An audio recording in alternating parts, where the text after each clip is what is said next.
Alright, Monday, 14th of August. What have we got? And there we go. 80.3 kilograms.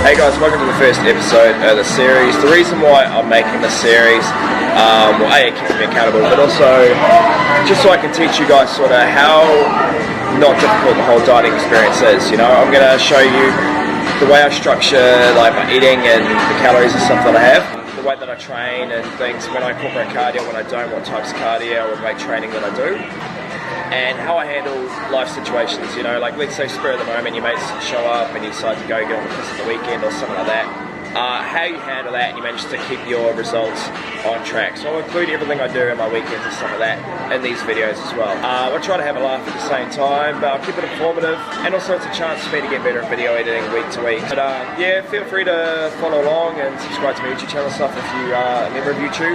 And yeah, hopefully you learned something. I just quickly want to point out, when you first start dieting, it's always going to feel easy and you'll be like, yeah, I've got this, but because you're just in a slight deficit and you've just come off a phase of kind of getting enough food that your body needs.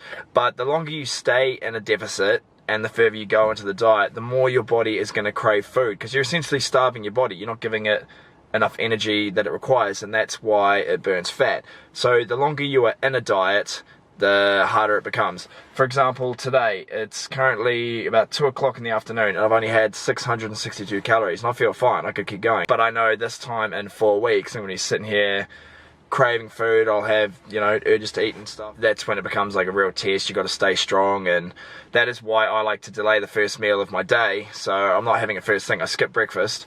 So if I don't have my first meal until like 10, 11 o'clock, I'm only going to be awake for another 12 hours and I can have my full day's calorie needs in that time, and it'll make me feel more satisfied. Whereas if I was to eat at 4 AM in the morning when I get up, I'm going to have eaten half my day's calories by 11 AM in the morning. So yeah, just keep that in mind when you first start dieting. It's not always going to be as easy as it first feels, but stay strong because the results will be worth it.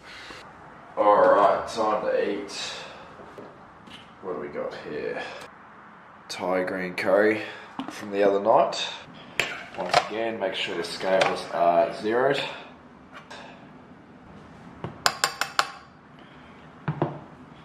299 grams. Alright, put that in the microwave. Quickly work out the calories. As you can see here, I've brought up a Thai green curry with chicken recipe that I searched for on MyFitnessPal. It was 330 grams, so I've chucked in 200 gram serving at 1 3/4, and that's given me the 602 calories. So it's a total of 819 calories for the green curry and rice. Alright, so generally what I do on a split shift day is I'll get home from work, from the morning shift, set myself some food, measure it out, you know, weigh it, log it in MyFitnessPal and stuff like that. You know, tuck into the food or working on clients' programming and sending off emails. Let that food settle for an hour and a half, and then we'll go get into some training.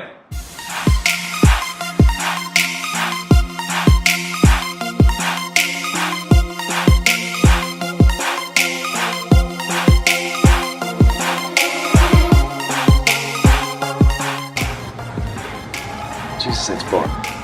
Alright, first workout on my couch, starting pretty easy, seeing as I'm got the cold at the moment, so I'm just trying to push through that.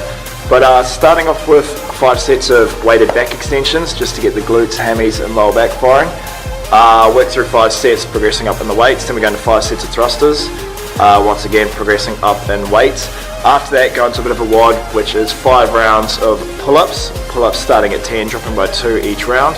But between each one we have 7 barbell clean and press with 30 kilo and 7 box jumps. Once I've done those 5 rounds, see how I'm feeling, I might possibly finish with a few Thai flips. But yeah, let's get this going.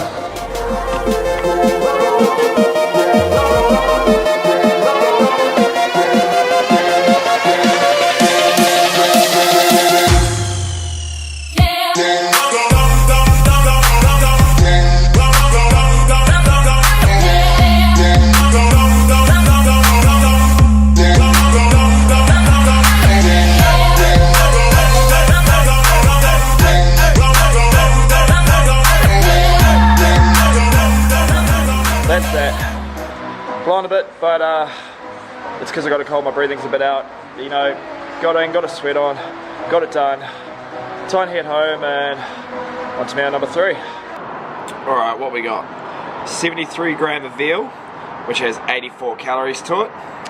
185 gram of pumpkin cooked in coconut oil, which has about 126 calories, and there's like next to nothing in the spinach. When you're dieting, pumpkin is a lifesaver. The amount of bang for buck you can get, so to speak. You can eat, you know, copious amounts of pumpkin for very little calories, very filling, nutrient dense, very good food to have when you're dieting. Something you hear me talk about a lot is flexible dieting. What that is being able to incorporate foods like this into your daily routine. But even though you can have foods like this, you still have to eat with health in mind. For example, here I've got beetroot and carrot juice. You need your micronutrients, you know, eat a lot of fresh veggies, eat your fruit, things like that, meals like this. It just means from time to time you can have foods like this to keep yourself sane. But don't go and eat truckloads and truckloads of bad foods. They ain't gonna get you nowhere. If you end up eating all the bad foods as I was talking about, and copious amounts of it, you're gonna end up looking like this guy. He's about 30% of his total weight overweight. Son. Alright, pretty average first week, seeing I was a bit sick for 3 of the days. I only managed to get into the gym myself and train about 3 times. I still managed to average about 2,900 calories though, a little under some days, a little over on the others. Scale still dropped about a kilo and a half, but that's to be expected when you first start dieting. But ready to hit this next week head on, and thank you for watching.